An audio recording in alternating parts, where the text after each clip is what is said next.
sofa on Craigslists. So, about 2 years ago, a friend of mine had moved into his own apartment.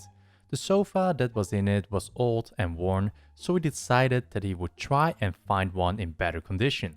He asked me to help him to look for one as my dad had a van and we would need to use that to transport the sofa. So we went on Craigslist to have a look around at what other people had for sale.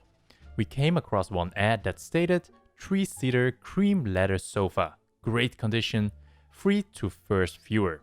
There was a picture of it and it looked in perfect condition. Now, the ad has been up for a week, so we had thought that maybe it was already gone and that they just hadn't taken the ad down yet.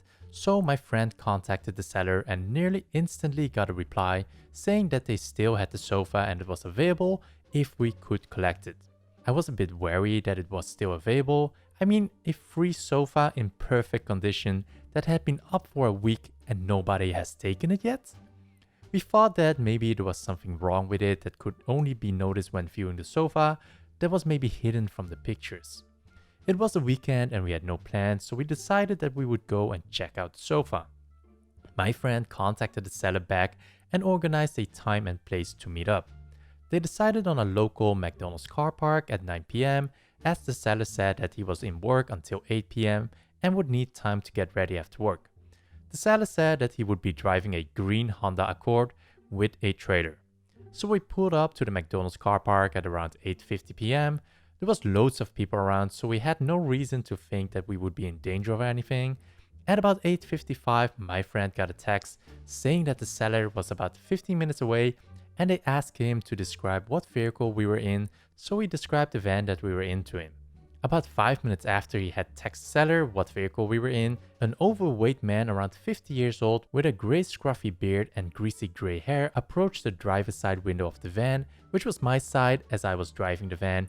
He was wearing a plain white t-shirt with what looked like food stains all over it, with black jeans with holes torn in them and dried mud stains all over them, along with a pair of black steel toe cap boots also covered in dried mud. He knocked on my window, so I rolled it down a bit. You boys here for the sofa?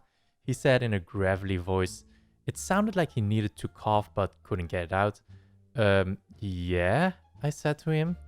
Well, Rob's car has broken down just down the road and his phone battery has died. I was with him and I walked up to get you guys. He's with the car waiting for AA, but you can come down and collect the sofa off of him. Me and my friend looked at each other, unsure of what to think. Can I get in the van and we will go back to Rob together? The guy asked. How far down the road is he? I asked before he replied, not too far, but I need to show you where to go.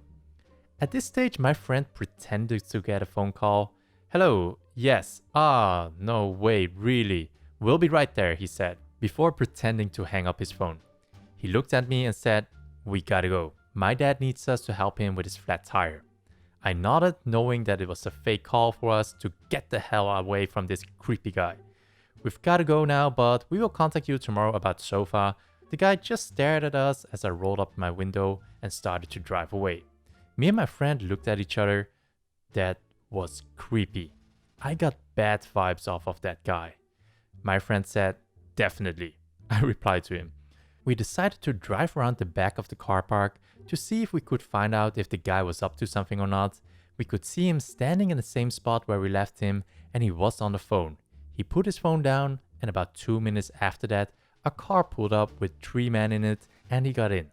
My friend's phone started ringing and it was the number of Rob, the guy who was supposedly giving away the sofa. He answered, hey, can you meet tomorrow and I can hold off on the sofa for you until then? As he was on the phone, I noticed one of the men in the car that had collected the creepy guy was also on the phone. My friend told Rob that he would contact him tomorrow, that he was busy and couldn't talk right now.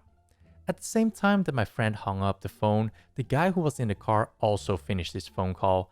At this point, I explained that to my friend that there was probably no car that had broken down and that creepy guy was trying to lure us somewhere so as the guys in the car could do God knows what to us. We drove home and my friend blocked the number of Rob and we never heard from them again. We reported the ad and it was removed the next day. Landlords from hell. When I was in my early 20s and living in Chicago, I wasn't making much money. When I found this apartment, it was too good to be true. The top floor of a duplex with 6 rooms for $775 a month.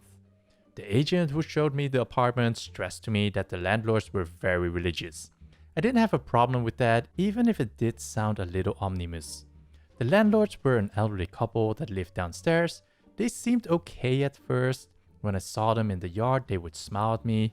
I took good care of the house. Then when they saw I was having my boyfriend over, things started to get really weird. One day I was in my office writing. I hear a knock at the door. I open it, and it's the old lady from downstairs. Before I can say hello, she says, "Have you ever gotten an abortion?"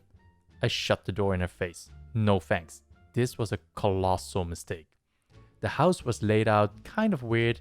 There was a door at the bottom of a flight of stairs that I thought led to a communal laundry room, but after accidentally opening it once, I discovered it led directly into my landlord's living room. I unfortunately learned this the hard way. I was in my kitchen cooking, my boyfriend was at work, and I was by myself when I heard what sounded like the click of a door.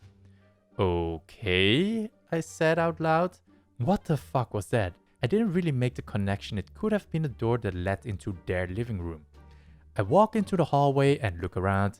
I don't see anyone at the end of the hallway. I poke my head into all of the rooms. Nobody's there. Then I look down the staircase leading to their house, and the neighbor lady is standing there staring me down. I screamed. She flinched and stepped back into her apartment and swung the door shut. After that, every time I left the house, and I spent every possible moment out of the house after the incident, I would come back and something would have been moved. A window would be shut. Once the shower was dripping and my towel was damp. I couldn't lock the door because since it was technically a door to their house, they were the only ones with the key. The knocking got so frequent, 3 or 4 times a day, that me and my boyfriend propped up an old mattress so we wouldn't have to hear it while we slept. The second to last straw was when I opened the door for work and the stairs were gone. I physically could not leave my house because there were no stairs. They had been dismantled and were sitting on their porch. I called them repeatedly, but they didn't answer. Finally, their son came out of the house and explained that they were remodeling their porch. He told me I had to cut through the apartment downstairs. I descended the stairs and opened the door, and they were both sitting at their filthy kitchen table, staring at me. The phone was in its cradle. They must have heard it ringing. They kept staring at me with this blank look on their faces. I crossed their kitchen and left out their back door. A few days later, I came home from my job and noticed the bathroom floor was almost completely flooded, like somebody left a faucet on or the shower on. The old woman, seeing that I had come home, came upstairs and knocked, screaming at me that I had flooded the bathroom and that her son had come to fix it. I was so run down at this point that I just told her it was okay. Her son comes by a few hours later. He is shit-faced. I open the door and tell him that I need an hour or so before he comes, and he picks something up and swings it at me. It was a massive wrench. I somehow duck out of the way and he stumbles over. I book it down the newly repaired stairs as quickly as possible and call the police. They come by and take down a complaint, but claim that since there was no physical contact, they can't do anything. I learned later that the old couple has a daughter on the force.